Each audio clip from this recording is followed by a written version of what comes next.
Muy buenas amigos y amigas de los 6, 7 continentes de habla hispana. Es un placer y es un honor para mí saludarles en esta hora nuevamente para invitarles a que podamos estudiar una porción de la palabra de Dios.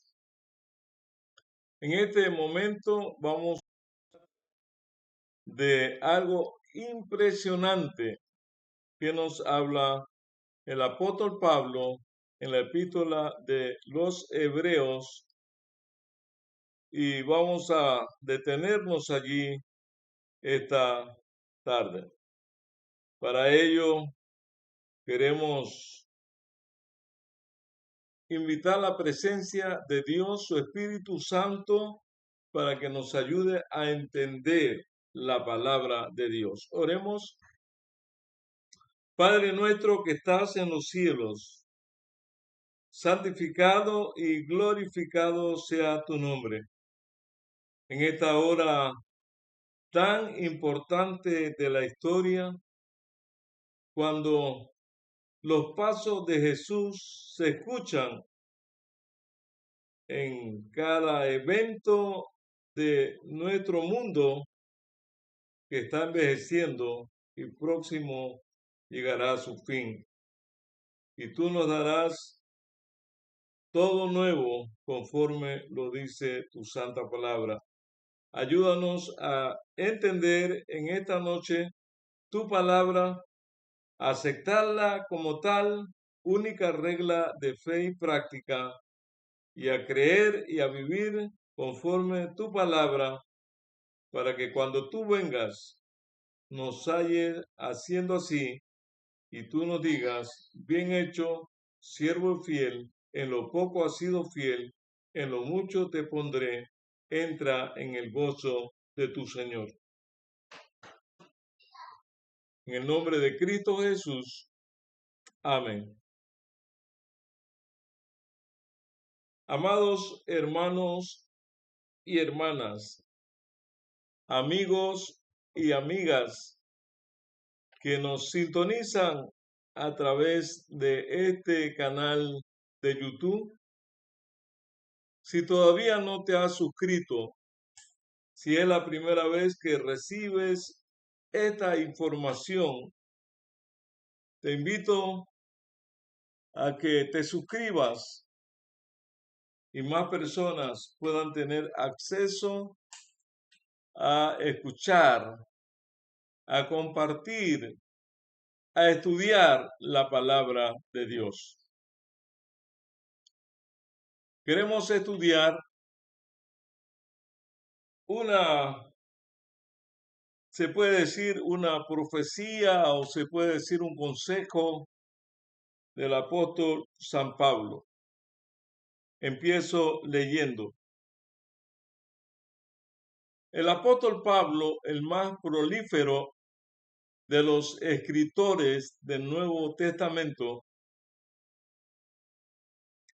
y no era cualquier escritor. El apóstol Pablo estudió a los pies del mejor maestro de su época. Era un caballero que conocía muy bien la historia presente de Israel y que conocía la historia antigua, es decir, el Pentateuco. Él dominaba sin ninguna dificultad porque era un erudito, era un teólogo, era un sociólogo, era un psicólogo, dominaba todas las artes y también era un hombre de la tribu de Benjamín, fariseo de fariseos, circuncidado al 8º día, hebreo de hebreos. O sea que por donde usted buscaba, no le encontraba desperfecto al gran Saulo de Tarso, como originalmente se llamaba. La Biblia menciona En el libro de Hebreos se le atribuye su autoría al gran apóstol San Pablo. Y específicamente en el capítulo 11, conocido como los héroes de la fe. Y allí vamos a estudiar en esta tarde. Conforme a la fe, en el capítulo 11, versículo 13, conforme a la fe murieron todos estos sin haber recibido lo prometido. Allí hay una gran lista y seguramente algunos se escaparon de la lista del apóstol San Pablo. Conforme a la fe murieron todos estos sin haber recibido lo prometido, sino mirándolo de lejos y creyéndolo y saludándolo y confesando que eran extranjeros y peregrinos sobre la tierra. Allí Pablo hace mención de que todos los que menciona el libro de Hebreos capítulo 11, que habían consagrado, que habían entregado su vida sin reserva en las manos del Dios Altísimo, todos ellos murieron de diferentes formas, aserrados, decapitados, en fin, pero ellos murieron solamente mirando lo prometido de lejos y creyéndolo y saludándolo y confesando que eran extranjeros y peregrinos sobre la tierra. Es lo único que nos dice el apóstol San Pablo en esa gran epístola de los Hebreos. Allí no hay espacio para argumentar, no hay espacio para contradecir, y luego vamos a explicar algunos detalles de la Biblia. Luego en Hebreos 11, el versículo 40, dice: y todos estos, aunque alcanzaron buen testimonio, mediante la fe no recibieron lo prometido.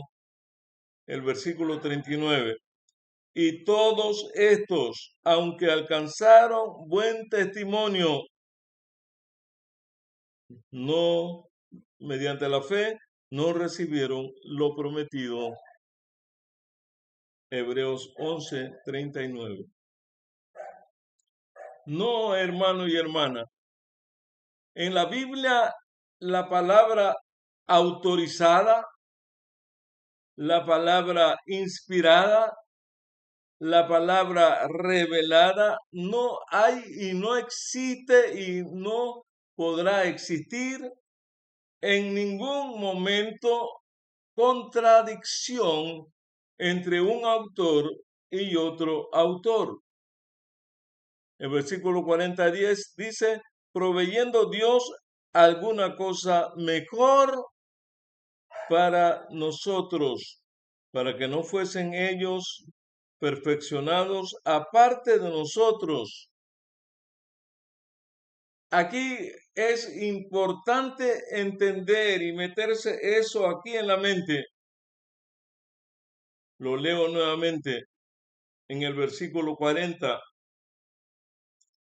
Proveyendo Dios alguna cosa mejor para nosotros, está hablando de ti y de mí, para que no fuesen ellos perfeccionados aparte de nosotros. La perfección que el Señor ofrece tiene que ser el mismo día, tiene que ser igual para todos. Estoy citando al prolífero apóstol San Pablo, quien escribe epístolas y escribe cartas en el Nuevo Testamento. Cuando recurrimos a un evangelio que no es sinópticos, sino que es un evangelio teológico, nos encontramos con el capítulo 9, el versículo 3, creo, en este momento lo estoy diciendo de memoria. Allí, en ese evangelio teológico, el gran apóstol San Pedro, el gran apóstol San Pedro mencionó para la iglesia de sus días y para ti y para mí hoy en el siglo XXI, que nadie, dice Pablo, nadie es nadie y es absolutamente nadie. Hay muchas personas que leyendo nadie tratan de argumentar este versículo porque no han entendido la palabra de Dios. Isaías dice que la Biblia se estudia un poquito aquí, otro poquito allá, y de esa forma podemos escudriñar las escrituras. Él dice, nadie ha ascendido al cielo, sino el que descendió del cielo. Cuando leemos la palabra, nadie ha ascendido al cielo, sino el que descendió del cielo, entendemos perfectamente que solamente habla de un ser divino, de Cristo Jesús, que descendió y que ascendió en el año 31, descendió en el año 5 antes de Cristo, y el año 31, 10 días antes del Pentecostés, ascendió. Y es impresionante leer varios episodios en la Biblia, que tienen su connotación en la medida en que escudriñamos la palabra de Dios. Este versículo de Judas, capítulo 1, versículo 9, algunos testifican, aunque el texto no lo dice, pero cuando el arcángel Miguel es Cristo, contendía con el diablo, disputando con él por el cuerpo de Moisés, no se atrevió a proferir juicio de maldición contra él, sino que dijo, el Señor te reprenda. ¿Y a quién le dijo eso? A Satanás. Y allí entonces le echamos rienda suelta a la imaginación, violando toda regla de interpretación bíblica. Existe la hermenéutica, y cuando nosotros conocemos el círculo hermenéutico, no nos permite salirnos del círculo hermenéutico para cometer fraude en la interpretación. Y cuando leemos Elías, que fue traspuesto, también cometemos fraude porque no entendemos a fondo lo que la Biblia menciona.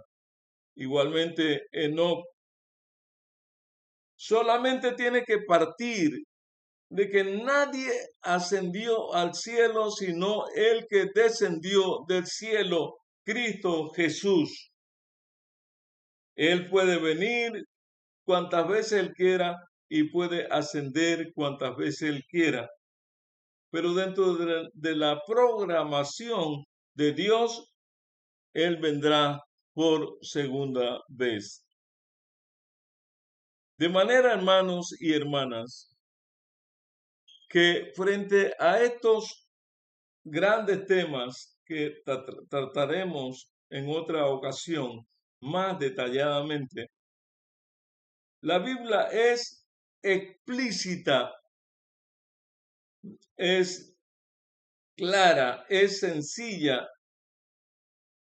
La palabra de Dios no da espacio, no permite la ambigüedad.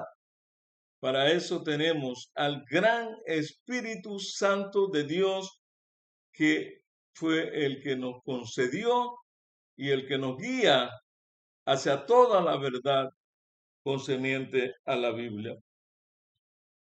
¿Qué libro tiene más razón que la Biblia? Ningún libro en el mundo está por encima del año 100 que se terminó de confeccionar toda la Biblia, el Antiguo y el Nuevo Testamento.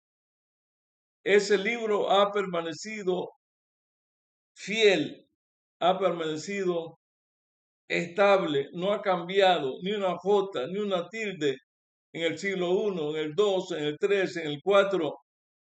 No puede decir que en el siglo XIX la Biblia cambió porque apareció alguien, y el que aparezca en el siglo XIX, en el siglo XX, en el siglo XXI, tiene que compaginar con lo que la Biblia dice, porque la Biblia es la palabra de Dios.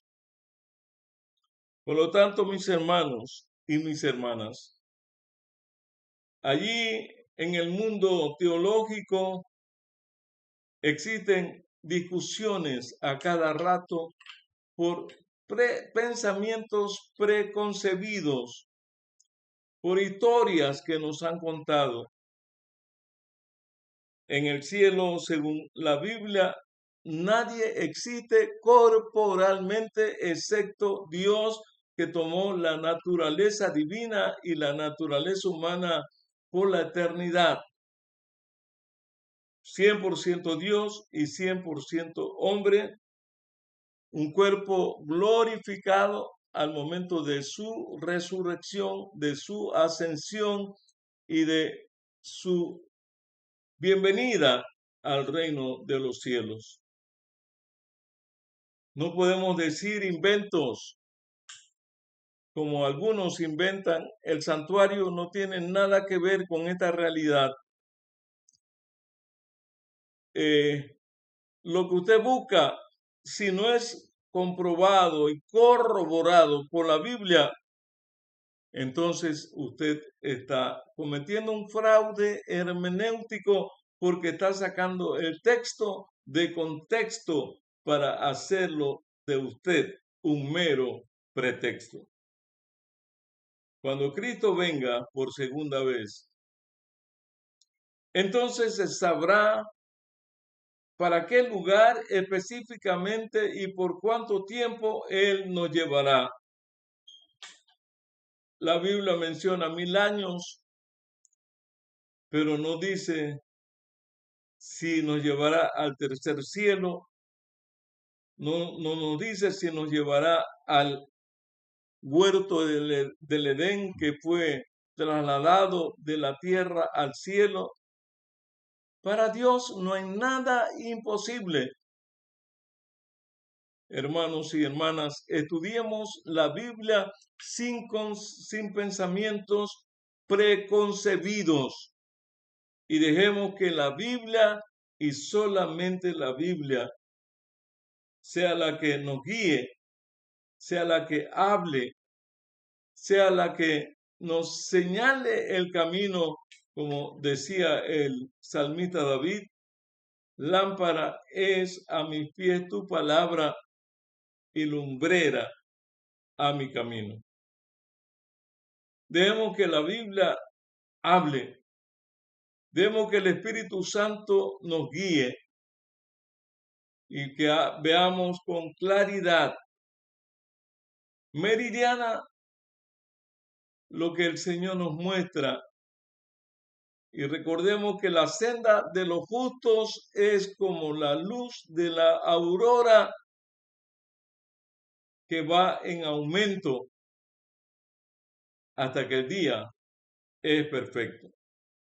Sigamos estudiando. Si nos sorprendieron estos versículos, tomemos la Biblia, el Nuevo y el Antiguo Testamento, y escudriñemos la palabra de Dios. Y cuando estamos seguros que lo que creemos lo sustenta la palabra, entonces echemos a andar nuestras creencias, porque así lo dice la palabra de Dios. No porque alguien nos dijo, no porque alguien lo cree, porque yo lo creo, porque yo lo busqué, porque yo lo investigué y porque yo estoy seguro que esto es palabra de Dios.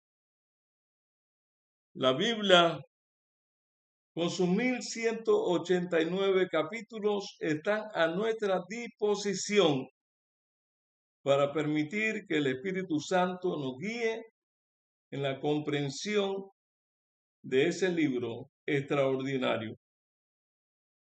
Amigo, amiga, ¿quieres tú acudir a la Biblia para permitir que el Señor sea el que te hable y que tú marques la diferencia entre una visión, un éxtasis, algo literal, algo simbólico? Pedro tuvo un éxtasis, una visión, y cuando despertó no había ningún éxtasis, ninguna visión, no había ningún cuadrúpedo atado por los cuatro cantos. ¿Y qué era lo que el Señor le estaba mostrando a través de ese sueño? No era algo literal, sino era un problema generacional que existía entre gentiles y judíos, y él lo expresó con 7 testigos en la casa de Cornelio. Ustedes saben lo inmundo que es para que un varón judío se junte con un gentil, pero a mí me ha mostrado Dios en esa visión que nadie vio, solo yo, en ese éxtasis, que no llame común o inmundo lo que Dios ha creado limpio. Todos los que quieren creer en la palabra del Señor, los que quieren seguir creyendo en la palabra de Dios. Si usted tiene preguntas, puede hacer las preguntas, con tal de que su pregunta sea bíblica. Y entonces, mis hermanos, vamos a ir creciendo de gloria en gloria hasta alcanzar la estatura de aquel varón perfecto que es Cristo Jesús. Les invito que inclinemos nuestro rostro, que nos arrodillemos los que pueden, que busquemos la presencia de Dios en este momento en oración, en el nombre del Padre, del Hijo y del Espíritu Santo. Te damos gracias, buen Dios, en este momento que hemos repasado algunos versículos de tu palabra. Permite que seamos susceptibles a la influencia de tu palabra, a la influencia de tu espíritu, y que cada versículo, que cada promesa, que cada encuentro que tengamos con ella nos ayude a seguir creciendo en la gracia y en el conocimiento tuyo. Que tu palabra marque la diferencia en nuestras vidas para que podamos estar anhelosos de tu pronto retorno a este mundo. En el nombre de Cristo Jesús. Amén. Amén.